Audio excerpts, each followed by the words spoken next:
Hi welcome back to for you family YouTube channel. ఈరోజు మనం చేయబోయేది వచ్చి బగారా రైస్, బాస్మతి రైస్. నేను 4 గ్లాసెస్ ఆఫ్ రైస్ తీసుకున్నాను. చిన్న గ్లాస్తో 4 గ్లాసెస్ ఆఫ్ రైస్ తీసుకొని కొంచెము నానబెట్టుకున్నాను. బాదం పప్పు అనేది జీడిపప్పు అయినా కూడా తీసుకోవచ్చు, కాకపోతే మా పిల్లలు తినరు కాబట్టి నేను బాదం పప్పు తీసుకున్నాను. మీరు జీడిపప్పులు తీసుకోండి. ఇంకా హోల్ ఇంగ్రీడియంట్స్ షాజీరా, ఏలచ్చి, పట్టా, లవంగము, జాపత్రి, అనాస్ పువ్వు, ఆకు ఇవన్నీ తీసుకున్నాను. అల్లం వెల్లుల్లి పేస్ట్ 2 స్పూన్స్ ఆఫ్ అల్లం వెల్లుల్లి పేస్ట్, పుదీనా, ఆనియన్స్, పచ్చిమిర్చి. మెయిన్ ఇంగ్రీడియంట్ వచ్చి కొబ్బరి పాలతో చూడండి, కొబ్బరి పాలు, నెయ్యి తీసుకుంటున్నాము.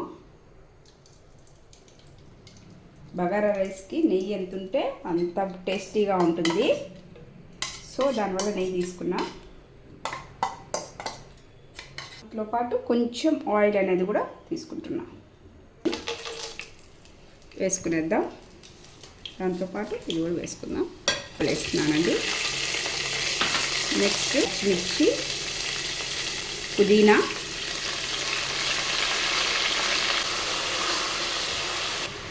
ఇప్పుడు ఆనియన్స్ కూడా వేసుకున్నాము.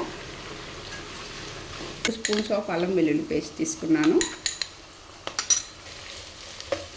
మీకు అప్పుడే చూడండి ఆనియన్స్ అన్నది కలర్ చేంజ్ అవుతుంది.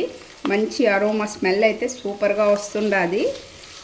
మనము రైస్ అన్నది దీంట్లో వేసుకుంటాం.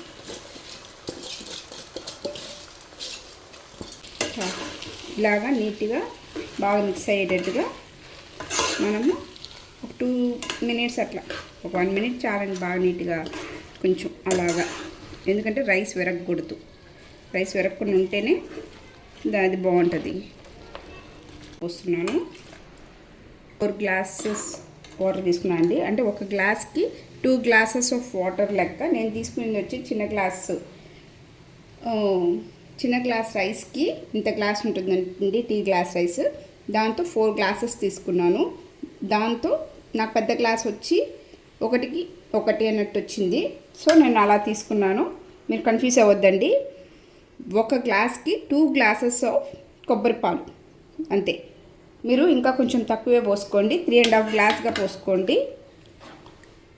నేను ఇప్పుడు మూత పెట్టేసి ఒక 5 మినిట్స్ పాటు ఫుల్ ఫ్లేమ్లోనే పెడుతున్నాను. ఆ తర్వాత ఒక 5 మినిట్స్ మనము సిమ్లో పెట్టుకొని చూసుకుంటే చాలు. ఇప్పుడు మనము ఇలా వచ్చిన తర్వాత ఇప్పుడు సిమ్లోకి పెట్టుకోవాలండి, ఎందుకంటే ఇంకా కరెక్ట్గా స్ట్రక్చర్లో ఉడుకుతుండాలి, మళ్ళీ లెవెల్ మాడిపోతుంది. సో దానివల్ల మనము సిమ్లో అనేది పెట్టుకుంటున్నాము. ఒకసారి మూత పెట్టేద్దాం.